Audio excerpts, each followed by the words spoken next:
तो महाभारत की कथा हो चाहे रामायण की कथा हो, आदमी श्रद्धातिरेक में इतना ज़्यादा लिख जाता है अपने महापुरुषों के प्रति, अपने नायक के प्रति इतना लिख देता है, जिसको भी वो नायक मानता है, जो भी उनके इष्ट हो पास हो, कि उसमें विवेक विचार को खो देता है कि हमारे महापुरुष की इतनी ज़्यादा महानता हो, इतना ज़्यादा उनको इस तरह से हाईलाइट किया जाए कि संसार के और जो महापुरुष हैं या और भी जितने देवी देवता हैं वो सब उनसे नीचे हो जाएं। तो यहाँ पर गुरुदेव जी ये कह रहे हैं कि हमारे भारत देश में महाभारत ग्रंथ और रामायण ग्रंथ, ये दो ग्रंथ जो हैं ये महान ग्रंथ बने हैं। तो इसके जो पात्र हैं इनको इस तरह से बताया गया है कि इनमें चमत्कार जोड़ दिया गया। तो जो विवेकी हैं, समझदार हैं, जो कारणकारी की व्यवस्था को जानते हैं, कारणकारी की व्यवस्था से ये समझिए कि संसार के विश्व सत्ता के नियम वो सब समय एक जैसे रहते हैं। एक भजन है ना, फिल्मी दुनिया वालों ने दिया है, सूरज न बदला, चांद न बदला, न बदला रे आसमान, कितना बदल गया इंसान।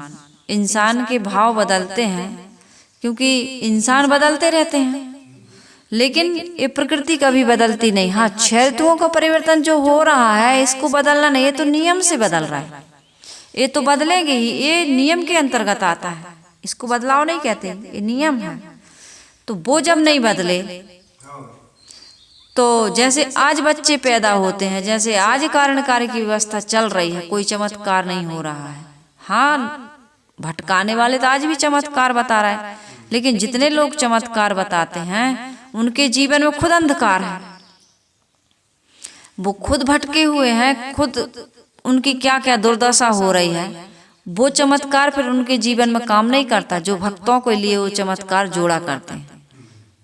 वो चमत्कार कहाँ जाता है फिर? अपने जीवन में भी तो नहीं होना चाहिए ना। जब तुम दूसरे के दुख दूर कर रहे हो, दूसरे की बलाएं काट रहे हो, भूत प्रेतों की बाधा को काट रहे हो, किसी के ग्रह नक्षत्र टेढ़े हैं तो उनको सीधा कर रहे हो, किसी को पुत्र नहीं है तो पुत्र दे रहे हो, धन नहीं है तो धन दे रहे हो, यदि किसी भी प्रकार की समस्या है तो उनको उस समस्या से आप उबार रहे हो, लेकिन जब खुद समस्या में फंस जाते हो, ये संसार का नियम है कि आग में हाथ कोई भी डाले लेकिन वो जलेगा, चाहे महात्मा जी डाले और चाहे कोई चोर डाले, बदमाश डाले, कोई भी डाले, आग का काम है जलाना। इसी प्रकार से शरीर का काम है बूढ़ा होना, शरीर का काम है रोगी होना, शरीर का काम है एक दिन समाप्त होना, यानी कि ये जीव इस शरीर से निकल जाएगा, इसको कोई बदल नहीं सकता। कितने बड़े बड़े महापुरुष आज उनकी कहीं किडनी फेल है, तो किसी की आंखें नहीं हैं, तो किसी को कैंसर से मरे हैं। देखते हो कि नहीं देखते हो? सही बात है कि नहीं है? कितने लोग महापुरुषों के जीवन को आप देखिए कि नियम ने किसी को छोड़ा नहीं। तो इसमें जब आज ऐसे हो रहा, पहले भी ऐसे ही था, लेकिन हम उसमें चमत्कार जोड़ देते हैं। तो महाभारत और रामायण जैसे ग्रंथों के जितने भी पात्र हैं उनको देख करके कितने विवेकी कहते हैं कि ये तो हुए ही नहीं होंगे, क्योंकि भाई तुम आकाश से कोई खीर से पैदा हो रहा, कोई जमीन से पैदा हो रहा, कोई कान से पैदा हो रहा, तो कोई नाक से पैदा हो रहा, किसी के हिरनी से बच्चा पैदा हो गया, गऊ से बच्चा पैदा हो गया, कोई मेढक से बच्चा पैदा हो गया, तो कोई केकड़ा से। मतलब कहने का मतलब ये है, इस तरह की कपोल कल्पित बातें बताई गई कि लोगों को ये लगने लगा, और इतने इतने चमत्कार जोड़े गए, इतने हजार कल्प तक एक ही आश्रम पे अमुक ऋषि रहे, तो ये दुनिया की जो बातें हैं, इन बातों को लेकर के इतनी अक्षौणी सेना, फिर जनता कितनी रही हो। आज भारत देश की जनसंख्या कितनी है, और आप महाकाव्य उठा करके देखिए तो उनकी सेनापति, उनकी सेना इतनी सारी बता देते हैं कि आज पूरी भारत की जनसंख्या इतनी नहीं है। तो ये संभव नहीं है ना? इतनी बड़ी देह, इतनी बड़ी देह, इतना बड़ा उनकी नाक थी, ऐसी कान थे, इतने 6-6 महीना वो सोते थे। दुनिया की कितनी, यही भागवत कथा, यही रामायण में तो सुनते हैं हम। और इसको कहते हैं सत्य वचन महाराज। बोलो वृंदावन बिहारी लाल की जय, बोलो श्री रामचंद्र की जय। दोनों कथाओं में हम सभी लोग जय बुलाते हैं। तो ये कथा है, आज की कथा है, जिस ग्रंथ का नाम पहले जय था, उसके बाद में भारत पढ़ा, उसके बाद में महाभारत पढ़ा। तो इस कथा में बड़ी सुंदर सुंदर कथाएं हैं। उस कथा को जो आप भागवत कथा के रूप में सुनते हैं, उस ढंग से गुरुदेव जी ने नहीं लिखा है। गुरुदेव जी ने यथार्थ लिखा है। महाभारत के बारे में बहुत सारे ग्रंथ गुरुदेव जी ने जब लिखे तो इनके लिए कहा गया कि भाई आप महाभारत के जो महान ग्रंथ है इसके बारे में भी आप थोड़ा लिख देते गुरुदेव जी, तो स्पष्ट हो जाता। क्योंकि आपकी जो वाणी है वो यथार्थ है, निर्णय पूर्ण, आप विवेक सम्मत बात आप करते हैं। आप किसी अंधविश्वास या चमत्कार की बात नहीं करते हैं। वेद क्या कहते हैं, प्रकाशित हो जाने के बाद में अवधवासी एक वेद प्रकाश जी द्विवेदी गुरुदेव जी से आग्रह किए कि आप महाभारत पर भी कुछ लिख दें। तो गुरुदेव जी ने डांट दिया, कितना काम लोगे इस बूढ़े शरीर से इतना सारा लिख दिया है, अभी भी तुम्हें संतोष नहीं है। तो मंद स्वर में मुस्कुरा दिए, लेकिन वो उनकी हमेशा यही इच्छा रही, यही भाव रहा कि गुरुदेव जी यदि महाभारत पर कुछ काम कर देते तो समाज में जो अंधविश्वास है, ये जो पाखंड है या चमत्कार फैला फैला करके लोगों को लूटा जा रहा, ठगा जा रहा है, और धर्म और अध्यात्म के नाम पर आदमी को बहुत भटकाया जा रहा है, इन ग्रंथों से जो यथार्थ शिक्षा लेनी चाहिए, ज्ञान लेना चाहिए, एक इससे हमको जीवन जीने की अच्छी प्रेरणा लेनी चाहिए, इस बात को आदमी भूलता जा रहा, चमत्कार में भटक रहा। ये इतिहास हमारे लिए बहुत बड़ा आईना है, बहुत बड़ा दर्पण है। हमारे महापुरुषों ने जो भूल की है वो भी मनुष्य थे, वो कोई देवता नहीं थे। आज जैसे मनुष्य हो रहे हैं ऐसे वो भी मनुष्य थे। हाँ, अपने कर्मों से उनने जीवन में महानता प्राप्त की है, फिर भी उनसे कुछ त्रुटियां हुई हैं जिनको अपन को नहीं करना है। ये सावधानी के लिए, ये चेतावनी के लिए ये धर्म ग्रंथ बनाए गए, लेकिन ये बातें उड़ा दी गई, चमत्कार को इसमें घुसाया गया और इससे जनता का कोई लाभ नहीं बल्कि नुकसान हुआ। तो उन्होंने कहा कि भाई इसको महाभारत ग्रंथ को आप लिखिए। तो बहुत प्रयास के बाद गुरुदेव जी ने महाभारत पर परिश्रम किया और उन्होंने इस ग्रंथ को लिखा। तो यहाँ पर महाभारत का नाम क्या था, पहले जय, उसके बाद में भारत पड़ा, तब कहीं जाकर के इसका नाम महाभारत पड़ा। तो कथा आरंभ हो रही है। नैमिषारण्य में महर्षि शौनक का विशाल आश्रम था। इतिहास में जैसा लिखा गया है, गुरुदेव जी ने जो बताया, उसमें हजारों विद्यार्थी पढ़ते थे और रहते भी थे। वहाँ क्या होता था कि 12 वर्ष का सत्र चलता था। 1-2 वर्ष का या 1-2 दिन का या 3 दिन का त्रिदिवसीय या 7 दिन की कथा नहीं। वहाँ पर जो आश्रम था वहाँ 12 वर्षों का सत्र चलता था। हजारों तपस्वी ऋषि वहाँ विद्यमान थे। इतने में सूत लोमहर्षण के पुत्र उग्रश्रवा सोती आ गए, जो पुराणों के विद्वान थे, कथावाचक भी थे, वो कथा भी करते थे। स्वामी यहाँ पर तपस्वी ऋषियों ने कथाएं सुनने के लिए उन्हें घेर लिया, क्योंकि पहले ये मोबाइल का साधन या टीवी टेलीविजन का साधन नहीं था। ये हो सकता है ग्रंथ भी ना रहे हों, उस समय की बात है। लिखा पढ़ी तो हो गई थी उस समय भी, लिखने पढ़ने का प्रचलन, हमको इतना इतिहास के बारे में पता नहीं है क्योंकि उस पर हमने अभी तक खोजबीन नहीं की, काम नहीं किया है। तो वहाँ पर ये बताया जाता है कि पहले, सबसे पहले कहना और सुनना होता था, है? कथाएं कही जाती थी, सुनी जाती थी, कही सुनी बातें चलती थी। तो उन लोगों ने, वहाँ के जितने भी शिष्य थे, उन लोगों ने उन्हें घेर लिया कि भाई ये बड़े विद्वान हैं, इनसे हम कथा सुनेंगे। उग्रश्रवा ने पूछा, आपकी तपस्याएं ठीक चल रही हैं ना? इसके बाद वे उनके समर्पित आसन पर विराजमान हुए। आसन दिया गया उनको, बैठे। ऋषियों ने पूछा, हे सूत कुमार, आपका आगमन किधर से हो रहा है, आप कहाँ से आ रहे हैं? सूत जी ने कहा कि राजा परीक्षित के पुत्र, क्या नाम है परीक्षित के पुत्र का नाम? जन्मेजय के सर्प यज्ञ में व्यास जी रचित महाभारत की कथा वैशंपायन ने कही है। उसे सुनकर कुरुक्षेत्र के समंत पंचक क्षेत्र में आ गया, जहाँ कौरव पांडवों का युद्ध हुआ था। मैं वहां आया, वहीं से मैं यहाँ आ रहा हूँ। आज्ञा कीजिए, मैं आप लोगों को क्या सुनाऊं। तो जो लोमहर्षण सूत थे, इसलिए उनके पुत्र उग्रश्रवा का विशेषण सोती था, अर्थात सूत पुत्र। रथ चालक और बढ़ई को सूत कहा जाता था उस समय।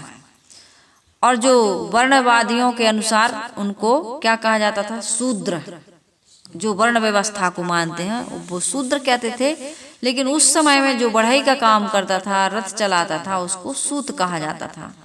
सूत पुत्र नारद को भी इनको कहते ना, कर्ण को, क्योंकि वो रथ चालक था उनका पिता। तो जो रथ चलाता था या बढ़ई का काम करता था उसको सूत कहते थे, लेकिन वर्ण व्यवस्था वालों ने उसे शूद्र कह दिया। परंतु उग्रश्रवा सूत का कितना महत्व है यह ऊपर वर्णन से समझा जा सकता। अर्थात वर्णवादी तथा जातिवादी सारा भेदभाव व्यर्थ है। ये जितने भी ऋषि मुनि हुए हैं, इनकी जाति क्या है? या वेद व्यास जी जिस गादी पर बैठ करके आज का पंडित अपने आप को गौरवान्वित समझता है, उच्च जाति का कहता है, वो व्यास की गद्दी किसकी है? धीवरी के पुत्र, और उनके पिता का क्या नाम था? पाराशर ऋषि, और वो भी नीची जाति के ही थे। तो उस गद्दी पर बैठने वाला आज ब्राह्मण क्या कह रहा है? हम ऊंची जाति के हैं, लेकिन वो गादी किसकी है? इस पर विचार किया जाए तो ये जाति क्या होता है? जाति का अर्थ ही होता है पैदा होना। कोई शूद्र वैश्य क्षत्रिय या ब्राह्मण नहीं होता है। गुरुदेव जी ने, सदगुरु कबीर साहिब जी ने कहा है कि जो तू करता वर्ण विचारा, तो जनमत 3 दंड अनुसारा, जनमत शूद्र मुए पुनि शूद्रा, कृत्रिम जनेऊ घाली जग धंधा। जो तू ब्राह्मण ब्राह्मणी को जाया तो पेट, जो तू ब्राह्मण ब्राह्मणी को जाया तो पेट ही काहे न सुनति कराया। नहीं, जो तू ब्राह्मण ब्राह्मणी को जाया और राह दे काहे न आया, और जो तू तुर्कनी को जाया तो पेट ही काहे न सुनति कराया। साहिब कह रहे, कारी पियरी दोहं गाई, ताकर दूध देव बिल गाई, छाड़ कपट न राधिक सयानी, कहीं कबीर भजो सारंग पानी। ये कपट है जो मनुष्य को बांट रहा है, जो कह रहा है कि हम ब्राह्मण हैं, तुम क्षत्रिय हो, ये वैश्य है, ये शूद्र है।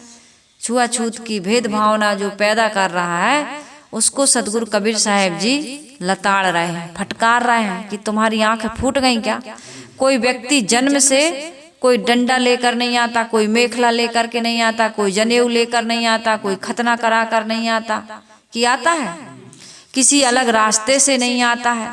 सबकी हाड़ मांस त्वचा एक समान, सब में एक समान प्राण व्याप्त हैं। फिर किस आधार पर तुम कहते हो कि हम ब्राह्मण, तुम क्षत्रिय और वैश्य और शूद्र?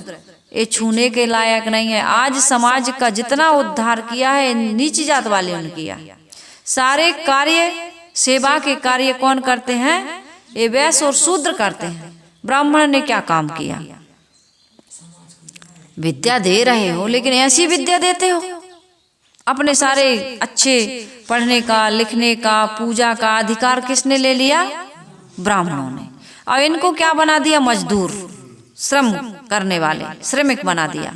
और वही यदि ना हो इस समाज में, तो न तुम्हारे घर में गुड़ बनेगा, न शक्कर बनेगा, न मकान बनेगा, न घड़ा बनेगा, न खाट बनेगी, न लकड़ी का कोई सामान बनेगा, न कुछ भी बनेगा। ज्ञान से पेट भर जाएगा? पेट तो श्रम से भरता है, और श्रम करने वाले को आदमी ने कह दिया कि तुम नीच जाति के हो। तुम्हें अब बेचारे माटी में गोबर में सने हैं, उनके हाथ ठीक नहीं है, उनके पैर ठीक नहीं, उनके वस्त्र ठीक नहीं, उनके मकान मजदूरी कितना मिलेगा, कितना रात दिन जो कमा रहा, ज्ञान नहीं है बेचारों के पास। क्योंकि जो कमाने वाला है वो पढ़ने थोड़ी जा रहा है, और पढ़ने का अधिकार ही जब तुम छीन लिए तो तुमने उनको क्या किया है, तो अछूत है। और तुम बढ़िया नहा धो करके सुबह से बढ़िया तेल क्रीम लगा करके, जनेऊ वनेऊ लटका करके और चंदन लगा करके और पोथी पुराण बाँच करके अपने को क्या बना लिए तुम, श्रेष्ठ बना लिए, महान बना लिए। तो सदगुरु कबीर साहब जी ने ऐसी मानसिकता के लोगों को खूब डांटा, खूब फटकारा, और उसी परंपरा को, उसी ज्ञान को जो 650 वर्ष पहले सदगुरु कबीर साहब जी ने दिया था, आज उजागर किया 19वीं शताब्दी में हमारे सदगुरु श्री अभिलाष साहब जी ने। ऐसे महान संत इस समय के यदि हम सदगुरु कबीर कहें तो कोई अतिशयोक्ति नहीं होगी।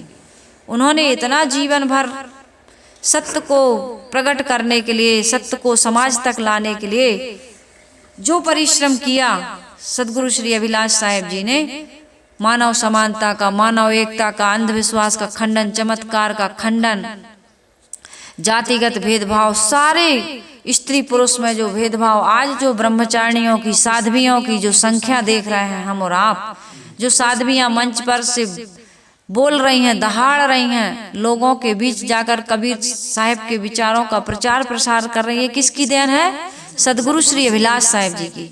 उन्होंने ध्यान शिविर लगवाए, उन्होंने 6-6 महीना, 8-8 महीना भ्रमण किया, आश्रम बनवाए जगह जगह पर, और उनके आश्रमों में केवल साधना पर जोर है। ना उन्होंने मठ मंदिर की इस तरह से विस्तार नहीं किया कि खेती लगी है तो ट्रैक्टर चल रहे हैं तो गायें पल रही, केवल साधना करो, साधना पर जोर दिया। भौतिक उन्नति पर, भौतिक विकास पर उन्होंने कोई, हाँ भक्तों के द्वारा जो आ रहा है भाई, जब वहाँ संत रहेंगे, वहाँ प्रोग्राम होंगे, ध्यान शिविर होता है, कबीर जयंती होती है, वार्षिक अधिवेशन होता है, और भी कार्यक्रम वहाँ पर होते हैं, संत रहते हैं, भक्त बीच बीच में जाते हैं, तो धन की, अर्थ की तो आवश्यकता पड़ती है।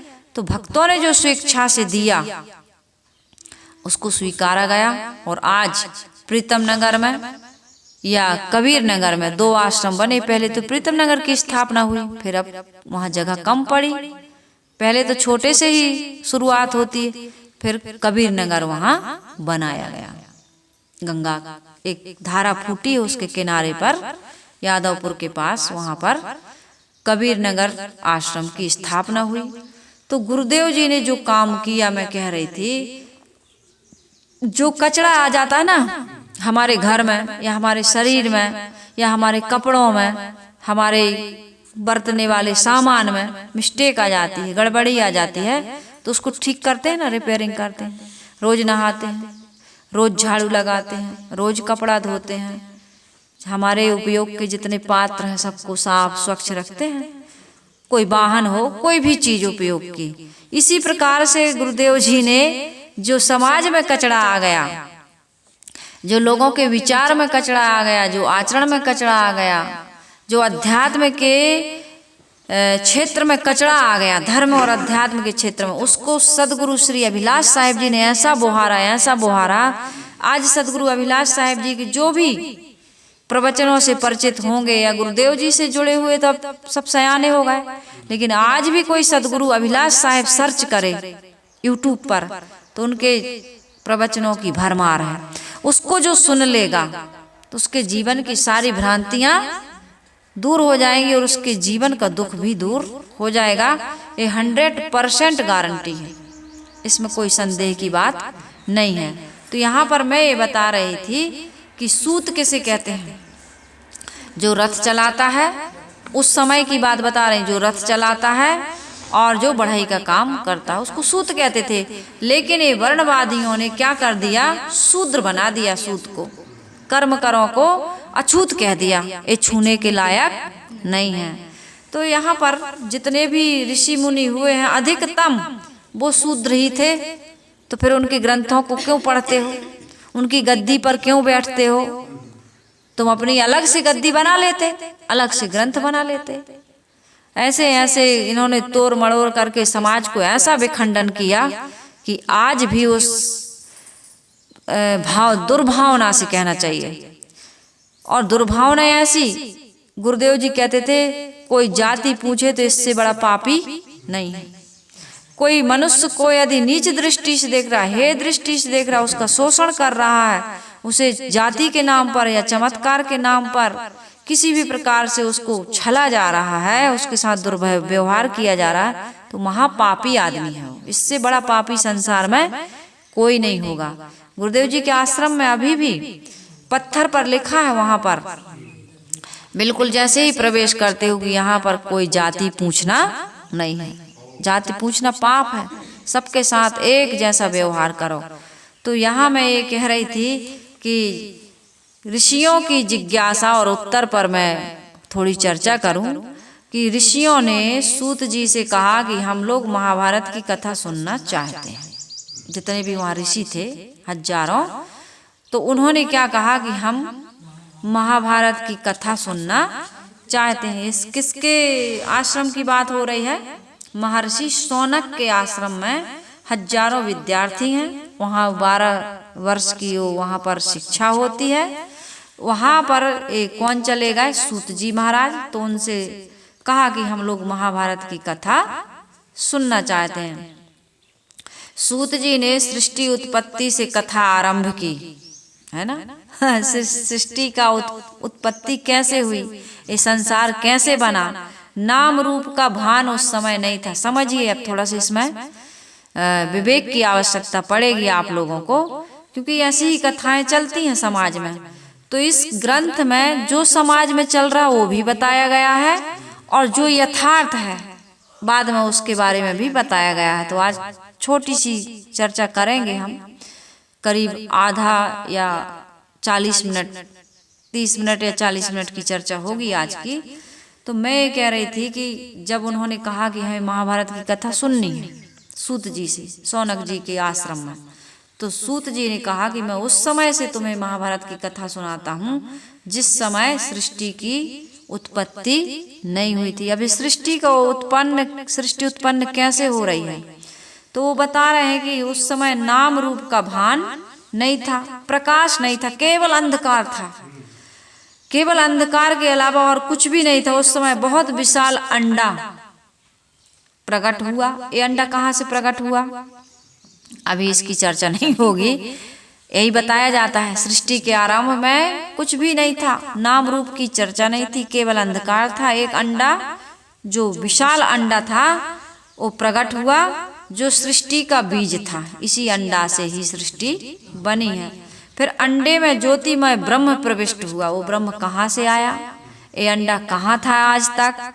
ये कैसे प्रकट हो गया? फिर किसने देखा? जब कोई नहीं था तो ये किसने देखा? ये अंडा पहले कहाँ था? ये अंडा कैसे अंधकारमय था? इसमें प्रकाशमय ब्रह्म का कैसे प्रविष्ट हुआ? कैसे वो इसमें समा गए? उसी अंडा से सारा संसार पैदा हुआ। यह अनादि अनंत काल चक्र चल रहा है। अब इसको अनादि अनंत भी कह रहे हो। अनादि किसे कहते हैं? जिसका कोई आदि यानी आरंभ ना हो। और अंत किसे कहते हैं? जिसकी कोई समाप्ति ना हो। तो फिर सृष्टि के बारे में यही बात कट रही है ना, कि हम उस समय बता रहे जब सृष्टि नहीं थी, कुछ भी नहीं था। और यहाँ ये कह रहा है कि यह अनादि अनंत काल चक्र चल रहा है। उसी अंडे से सारा संसार पैदा हुआ और अनादि अनंत काल चल रहा है। तो फिर उसकी उत्पत्ति क्यों बता रहे हो तुम? इसी में सृष्टि प्रलय भी चलते हैं। सृष्टि उत्पत्ति काल में 33,3333 देवता प्रकट हुए। जब वो अंडा फूटा तो 33,3333 देवता प्रकट हुए। इसी क्रम में मह पैदा हुए। उनके पुत्र देवभ्राट हुए, देवभ्राट के सुभ्राट हुए, और सुभ्राट के 3 पुत्र हुए, 10 ज्योति, सत ज्योति और सहस्त्र ज्योति। ये कथाएं कपोल कल्पित, जिनके बारे में खूब चर्चाएं, उसी को सही मान रहे। कहते हैं भैया ये दुनिया भर का हमें समझ में नहीं आता, महाराज जी जो कह रहे वो बात सही है। और आगे इसकी चर्चा में बताऊंगी कि क्या क्या होता है, क्योंकि अभी से बता दूंगी तो फिर मजा नहीं आएगा। सस्पेंस थोड़ा सा आप लोग धैर्य रखिए और इस बात को सुनिए। 10 ज्योति के 10,000 पुत्र पैदा हुए, है ना। कथा है भाई। 10 ज्योति के 10,000 पुत्र पैदा हुए, 7 ज्योति के 1,00,000 पुत्र पैदा हुए। अब बढ़ रहा है क्रम भाई, ये 10 ज्योति है तो 10,000 पुत्र पैदा हुए, 7 ज्योति है तो 1,00,000 हुए कि नहीं हुए, 1,00,000 पुत्र हो गए। और सहस्त्र ज्योति के 10,00,000 पुत्र पैदा हुए। इन्हीं से कुरुवंश, यदुवंश, भरतवंश, ययाति और इक्ष्वाकु के वंश हुए। फिर अन्य राजाओं के वंश चले। वेद व्यास जी ने महाभारत की रचना की और कोई विद्वान उसे विस्तार से कहते हैं और कोई उसे संक्षेप में कहते हैं। कोई नारायणम नमस्कृते से महाभारत की कथा आरंभ करते हैं, कोई अस्तिक पर्व से और कोई उपरिचरी वसु की कथा से प्रारंभ करते हैं। वेद व्यास जी को चिंता हुई कि मेरी रचना महाभारत जो मैं मन में बना लिया था इसे कौन लिखेगा। पहले तो आदमी के मन में आता है कोई भी विचार, जब उसको अब लिखना है कागज में, तो उन्होंने सोचा कि अब मैं किससे लिखवाऊं, क्योंकि मैं लिख नहीं पाऊंगा मैं केवल बोलूंगा। तो उन्होंने ब्रह्मा जी से आकर के कहा, तो ब्रह्मा जी से कहा कि भाई तुम गणेश जी को स्मरण करो, गणेश जी को बुलाओ, वे ही इस कथा को लिख सकते हैं। तो व्यास जी ने गणेश जी का स्मरण किया तो गणेश जी आ गए। अब जब गणेश जी आ गए, व्यास जी ने अपना प्रस्ताव रखा कि महाभारत काव्य मैंने बना लिया है, इन्हें श्लोकों में मैं बोलता जाऊंगा, आप उन्हें लिखते जाना। तो गणेश जी में अहंकार जगा। जब किसी को कोई पद मिलता है तो उसको थोड़ा सा हमारे मैं इस लायक हूँ, इस योग्य हूँ, बस यही आदमी फेल हो जाता है। अहंकार नहीं आना चाहिए। तो उन्होंने कहा लेकिन मेरी कलम अब रुकेगी नहीं, आप ऐसे बोलना, कलम रुकनी नहीं चाहिए। उनको अहंकार जग गया कि मैं इतना बड़ा लेखक हूँ कि मुझे बुलाया गया महाभारत जैसे ग्रंथ की रचना के लिए। तो उन्होंने कहा हमारी कलम रुकेगी नहीं। तो व्यास जी ने गणेश जी पर नेहले पर दहला जड़ दिया कि बिना सोचे समझे कुछ लिखना मत, हम तो बोलेंगे लेकिन आप सोचना, हम तो बोलते जाएंगे, सोचने का काम तुम्हारा है। तब सोचोगे तो सोचोगे भाई, तो कुछ तो तुम्हें विचारोगे तो रुकना पड़ेगा। गणेश जी इस शर्त पर मात खा गए, कहते हैं। कथा है रोचक, थोड़ा सा मनोरंजन के लिए होता है। तो व्यास जी मुनि कौतूहलवश अपनी पुस्तक के श्लोकों में गांठ लगाने लगे। वे बीच बीच में ऐसे श्लोक बोलते, गांठ लगाना मतलब ऐसे श्लोक बोलते जो रहस्य से भरे होते थे, जिसकी ऊपरी अर्थ कुछ और होता था और भीतरी अर्थ कुछ और होता था। स्वयं वेद व्यास ने कहा कि इस ग्रंथ में 8,800 श्लोक ऐसे हैं जिनका अर्थ मैं जानता हूँ, सुखदेव जानते हैं, संजय जानते हैं कि नहीं, इस बात में संदेह है। मतलब कोई बातें ऐसी लिख दी हैं उन्होंने कि जिसका अर्थ कौन कौन जानते हैं, कोई विशेषज्ञ लोग जानते हैं। सुखदेव जी जानते हैं, संजय जी जानते हैं और स्वयं व्यास जी जानते हैं।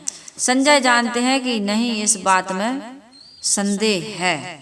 मीमांसा बता रहे हैं अब गुरुदेव जी इस पूरी कथा के बारे में। जड़ और चेतन दोनों मूल तत्व क्या हैं? अनादि और अनंत हैं। ये कोई अंडा से पृथ्वी या सूर्य चांद नहीं बने हैं। उनके गुणधर्म उनमें स्वतः निहित हैं। प्रकृति में उनके गुणधर्म स्वतः निहित, जैसे आम का पौधा लगा होता है तो समय के अनुसार, ऋतुओं के अनुसार उसमें स्वयं फूल लगते हैं, स्वयं फल लगते हैं, फिर स्वयं वो बड़ा होता है, स्वयं वो पकता है और स्वयं वो टपक जाता है। समझ में आई बात? स्वयं हो रहा। आप इंजेक्शन लगा के जो पकाते हो ना, वो एक अलग चीज है, कृत्रिम, लेकिन अपने आप पकता है कि नहीं पकता? जरूरत नहीं है इंजेक्शन लगाने की। आप केवल जमीन में बीज गिर जाए, आप डाल दो या पशु पक्षी के द्वारा किसी भी। अब एक कब से आया अंडा की मुर्गी, इसको कोई नहीं जानता। कर्म पहले कि फल पहले, इसको भी कोई नहीं। तो अनादिकाल से चला। हाँ, बीज पहले कि वृक्ष पहले, तो इसको भी कोई नहीं जानता। बस बीज को आज आपको भूंजना है, तो न बीज रहेगा ना वृक्ष रहेगा। इसी प्रकार से साधना के द्वारा अपने कर्मों को सुधारना है, जो व्यक्ति कर्मों को सुधार लेता है, बीज वासना को नष्ट कर देता है। वासना ही बीज है इस देह धारण करने का। उस वासना को जो नष्ट कर देता है कि अब मुझे किसी से नहीं मिलना, अब मुझे इस संसार में नहीं आना। और ऐसे बहुत कम लोग होते हैं जो संसार में दुख पाते हुए भी उनको दुख दिखाई दे जाए, नहीं तो ऐसे सूरवीर हैं कि दुख पाते हुए भी उनको दुख दिखाई नहीं देता है। वो पुनरपि जन्मम पुनरपि मरणम पुनरपि जननी जठरे शयनम की स्टोरी को दोहराते रहते हैं। उन्हें उदासीनता नहीं होती, उपरामता नहीं होती, वैराग्य नहीं होता है, इसलिए वो इस दुख भरे संसार में बार बार आते जाते रहते हैं। तो यहाँ पर गुरुदेव जी कह रहे हैं कि जिस सृष्टि में, जिस संसार में हम और आप फंसे हुए हैं, इस सृष्टि अनादि काल की है, इसलिए जीव बड़ा व्याकुल है। महात्मा बुद्ध कहते हैं कि इस मनुष्य ने, इस जीव ने इतना दुख भोगा है इस संसार में कि 7 समुद्र का खारा पानी भी कम पड़ जाए। हम अनादिकाल से रो रहे हैं, इसीलिए तो गुरु को इतना माना जाता है कि अनादिकाल के दुख को काटने वाले सदगुरु आज मिल गए। शीश दिए जो गुरु मिले तो भी सस्ता जान। यदि हम शीश काट करके उनको समर्पित कर दें और गुरु हमारा उद्धार करने में समर्थ हो जाएं तो सस्ता सौदा है। हमें गुरु को ऐसा समर्पित हो जाना चाहिए कि आज से अब पूरा संसार मानो हमारे लिए उजड़ गया। गुरु की भक्ति में निस दिन बीते मानो जग उजड़ो, विशाल साहिब जी ने कहा है। ऐसा हमारे माता पिता गुरु सब कुछ कौन है? माता पिता बंधु सखा कौन है? गुरु है, क्योंकि ये साक्षात भगवान है। ये हमारा मार्गदर्शन करके हमारे उद्धार के लिए, कल्याण के लिए हमें बल देते हैं, साहस देते हैं। केवल मार्ग नहीं बताते, अपनी रहनी और आचरण से हमको प्रशिक्षण भी देते हैं। देते हैं कि नहीं देते? तो इस प्रकार से यहाँ पर ये बता रहे हैं गुरुदेव जी कि सृष्टि अनादि है, अतएव उसका कहीं आरंभ नहीं है, परंतु नाना मत के लोगों ने सृष्टि का आरंभ मानकर उनकी विचित्र विचित्र कल्पनाएं की हैं। उन्हीं में से एक कल्पना है कि बड़ा अंडा और उसमें ज्योतिमय ब्रह्म का घुसना। अंडा तो जड़ ही हो गया, ब्रह्म घुस गया उसमें ज्योतिमय। हमारे सबके अंदर ये अंड है, पिंड जो है वो अंडा ही है समझो। पहले आदमी का पिंड ही बनता है ना? तो पिंड कैसा रहता है? गोला ही तो रहता है पिंड पहले, फिर उसमें धीरे धीरे नाक कान आँख सब बनना शुरू होता है। फिर भी बच्चा कैसे रहता है? आपने कभी देखा होगा शिशु को, तो वो अंडा आकार में ही रहता है। और सृष्टि तो अंडा से ही पैदा हो रही है, लेकिन मनुष्य की सृष्टि पिंड से पैदा होती है। तो ये जो पिंड है ये क्या है? जड़ है, और इसमें चेतन तो घुसा है, जिसकी चर्चा सदगुरु कबीर साहिब जी करते हैं कि अंतर ज्योति सब देख नारी। अंदर में हमारे अंतःकरण में क्या है? ज्ञान की ज्योति, वही ब्रह्म है। उससे हम परिचित हैं, लेकिन उससे परिचित नहीं हो रहे हैं। सबको पता है ना कि हमारे शरीर में चेतना है, हम जान नहीं रहे, लेकिन इस बात को मान नहीं रहे, उसमें ठहर नहीं पा रहे। हम बाहर की ज्योति को, ब्रह्म को, परमात्मा को खोज रहे हैं। तो इसमें अंडा का जो बताना और इसमें ज्योति का घुसना, इस प्रकार से इसको हम मानते हैं, समझते हैं, तब तो ठीक है। लेकिन अलग से स्थूल रूप से कोई अंडा ऐसा रहा होगा तो कहाँ रहा होगा भाई? किस जगह में रहा होगा? और जब सृष्टि थी ही नहीं तो किसने देखा कि अंडा फूटा? किसने देखा? वो तो अंडा आया तब उसमें ब्रह्म घुसा, चेतना आई, उसके पहले तो कुछ था ही नहीं। लेकिन ये कथा किस तरह से बताई जा रही है, इस पर विचार करने की आवश्यकता है। कल्पना आदमी की बड़ी होती है, कोई अंडा बड़ा या कोई भगवान बड़ा नहीं होता, आदमी की कल्पना बड़ी होती है। कहते हैं भगवान में उतनी शक्ति, इतनी शक्ति है, भगवान में शक्ति है, लेकिन आपके अंदर भावना न हो भगवान के प्रति। क्या शक्ति है भगवान में? भावते प्रकट हो ही मैं जाना, ईश्वर है सर्वत्र समाना, और प्रेम ते प्रकट। भाव से प्रेम कहाँ होता है? भाव में ही तो होता है। सर्वत्र है, लेकिन आपके मन में भाव नहीं है तो पैदा नहीं हो सकता है। तो इस प्रकार से मैं ये कह रही थी कि आदमी की भावना बड़ी होती है, भगवान बड़ा नहीं होता है। भावना से भगवान बनाता है वो। जहाँ मान ले, पेड़ में मान ले तो वहीं भगवान, पत्थर में मान ले तो वहीं भगवान। मान लिया इसलिए मानना, तो आप सही जगह मानिए, जहाँ है वहाँ मानिए आप, तब आपको लाभ भी मिलेगा। अभी थोड़ा लाभ मिल रहा, मान्यता बस का लाभ मिल रहा, लेकिन जिस दिन यथार्थ में आप समझ जाएंगे, जान भी जाएंगे और मान भी जाएंगे, उस दिन आपको पूरा लाभ मिलेगा। तो ये महासूर्य है जो मही पृथ्वी को गर्भधान कर रही है। पृथ्वी, सूर्य पृथ्वी पर रहे हुए समुद्र का जल अपनी रश्मियों से खींचकर आकाश में ले जाता है। नियम देखो सृष्टि का। और बादलों द्वारा पृथ्वी पर बरसता है, तब पृथ्वी क्या होती है? गर्भवती होती है। यदि पानी न गिरे तो कोई भी बीज, चाहे कितने जन्मों तक पड़ा रहे वो बीज जमीन में, लेकिन अंकुरित होगा नहीं।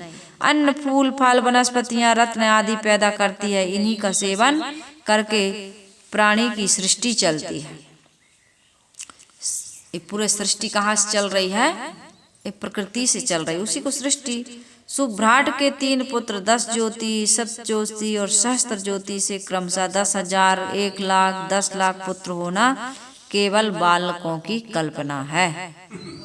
एक कथाएं हैं, कपोल कल्पित कथाएं। वेद के सत्यवादी ऋषि जो हमारे प्राचीन ग्रंथ हैं, सबसे पहले जो ग्रंथ बने हैं, उस समय चतुराई चालाकी नहीं थी ऋषि मुनियों में। वो यथार्थवादी थे। प्रकृति को उन्होंने देवता माना, अन्न देवता, जल देवता, वायु देवता, आकाश देवता, सूर्य देवता, यही तो माना उन लोगों ने। जो दिखाई देता था उनको, उन्हीं को उनने देवता माना। बोले इन्हीं से हमारा जीवन चल रहा है। उन महापुरुषों ने, उन ऋषियों ने क्या कहा, उन मुनियों ने क्या कहा कि 100 वर्ष की आयु। और 100 वर्ष की आयु में तुम कितने बच्चे पैदा कर लोगे? बताओ, कितने बच्चे कर लोगे? 1 लाख, 10 लाख या 20 लाख, कितना कर लोगे? 100 वर्ष की आयु में आदमी कितना बच्चा पैदा कर सकता है? तो ये कितनी झूठी बात है। 100 वर्ष की आयु की कामना हमारे ऋषि मुनि कर रहे हैं, जो वेद के ऋषि हैं, और उन्होंने प्राकृतिक शक्तियों को देवी देवता माना। और आज का आदमी क्या कह रहा है? विचार करना कि क्या कह रहा है, कहाँ कहाँ क्या क्या पुराणों में। ये जब से महाकाव्य बने, ये पुराण बने, तब से लोगों के दिमाग को बिल्कुल भ्रमित कर दिया। यथार्थ का ज्ञान बिल्कुल खत्म हो गया, केवल कल्पनाओं का, चमत्कारों का ज्ञान रह गया। जैसे आज मोबाइल में कैसे कैसे वीडियो देख रहे हो आप, भूत प्रेत के, जिंद चुड़ैल के, कैसे कैसे वो सब चमत्कार दिखा रहे हैं। आपको लगता है, बच्चे देखते हैं तो कहते हैं नहीं ऐसा होता है। तो इस यहाँ पर मैं ये कह रही थी कि 100 वर्ष के भीतर एक मनुष्य के कितने बच्चे पैदा हो सकते हैं, सहज समझा जा सकता है। गणेश तो एक व्यंग का चित्र है, गुरुदेव जी कह रहे हैं। गणेश जैसा व्यक्ति कोई हुआ नहीं है। कहाँ हुआ है? पेट देखो तो इतना बड़ा, सूंड, चेहरा पूरा मनुष्य का और सिर हाथी का, ऐसा हो सकता है? और वो मनुष्य के धड़ पर हाथी का सिर लगाने में जो कथा बनाई गई है, वो भी कितनी कपोल कल्पित है। न ऐसा कोई गणेश हुआ है शरीर से, और न जिस प्रकार से उसकी उत्पत्ति बताई है ये संभव है। दोनों बातें गलत हैं। लेकिन प्रथम पूजा किसकी होती है? गणेश की। आदमी आज गोबर का गणेश बना रहा, सचमुच में उसका दिमाग गोबर हो गया है। हो गया कि नहीं? तब तो गोबर को पूज रहा है। पंचगव्य बना के पशु का मूत्र, गोबर, घी, दूध, दही सब ले रहा है, लेकिन मनुष्य के बच्चा को वो अछूत कह करके अपने से दूर कर रहा है। कर रहा है कि नहीं कर रहा है? इस बात को लेकर के सदगुरु कबीर साहब जी बहुत दुखी हुए, और लोगों में उन्होंने निर्भीक होकर के सच को सच कहने का साहस दिखाया। और 119 वर्ष तक सदगुरु कबीर साहब जी जिए, लेकिन किसी ने बाल बांका नहीं कर पाया। ये अद्भुत चमत्कार नहीं तो और क्या है? इसको कहते हैं चमत्कार, कि उनका सिर धड़ पर बना रहा। और काशी जैसी पंडित पुरोहितों की नगरी में, कर्मकांड की नगरी में, सदगुरु कबीर साहब जी दहाड़ दहाड़ कर अपनी बातें कहते रहे। जो तोरा को ब्राह्मण कहिए तो काको कहिए कसाई। सदगुरु कबीर साहब जी कहते हैं कि देवी देवताओं के नाम पर काट रहे हो, मार रहे हो, बलि और कुर्बानी, हत्या, हिंसा का काम कर रहे हो, तुम कसाई हो, कसाई। ब्राह्मण पुरोहित कुछ भी नहीं कर पाए। सदगुरु कबीर, क्योंकि सदगुरु कबीर साहब जी सत्य के बड़े पक्षधर थे और सत्य में वो जीवन था उनका। और कहते हैं सत्य में वो जयते, सत्य पर चल करके तो देखो तुम्हारी कैसे विजय नहीं होती। तुम रोते हो, गिड़गिड़ाते हो, झूठ का बिजनेस व्यापार शुरू कर रहे हो और फिर आश्रमों में ताला लग जाता है, फिर तुम जेल चले जाते हो, तुम्हारी फिर इतनी बदनामी होती है और धर्म पर से, लोगों की अध्यात्म पर से आस्था घट जाती है। परिणाम कितना बुरा होता है इस पर कोई विचार कर रहा क्या? और जो नहीं कर रहा वही तो समाज में बहुत बड़ा पाप हो रहा है, इसलिए तो हाहाकार मची है। तो यथार्थ बातें समाज को बतानी चाहिए जिससे समाज का कल्याण हो, लाभ हो। कल्पित देवता, गणेश जी क्या है? कल्पित देवता। उससे महाभारत लिखवाने की बात एक काल्पनिक बात है। महाभारत पढ़ना चाहिए और उससे लाभ लेना चाहिए, इसमें बहुत सुंदर शिक्षा है। तो इसकी कथा हम कंटिन्यू जब तक चला पाते हैं, श्रोताओं का कैसा उसमें रुझान है, उनको क्या शिक्षा मिलती है, इसे हमें कमेंट के द्वारा आप अवगत कराएंगे। आज कथा यहीं समाप्त करते हैं। प्रयास करेंगे कि कम से कम समय में जो यथार्थ है, जो सत्य है, वो हम समाज के बीच ला सकें। ऐसी गुरुदेव की कृपा हम पर बनी रहे और भक्तों का प्रेम बना रहे।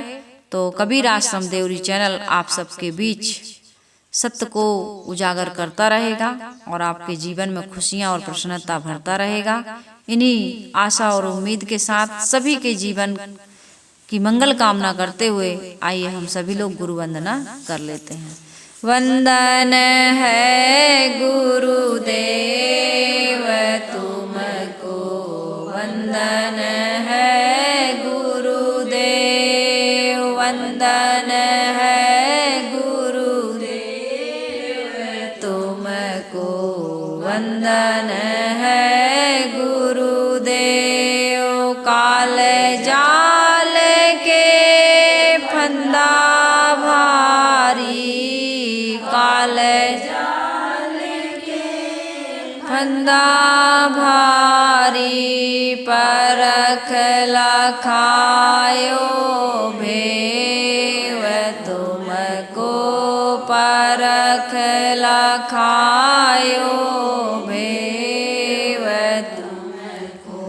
वंदन है गुरुदेव, वंदन है गुरुदेव तुमको, वंदन है गुरुदेव। वेद शास्त्र सब खोजत हारे, वेद शास्त्र सब खोजत हारे, मर्म न जानत केव तुमको, मर्म न जानत केव तुमको। वंदन है गुरुदेव, वंदन है गुरुदेव तुमको, वंदन है गुरुदेव। गुरु समान और को दाता, गुरु समान और को दाता, ताकि करिए सेव तुमको, ताकि करिए सेव तुमको।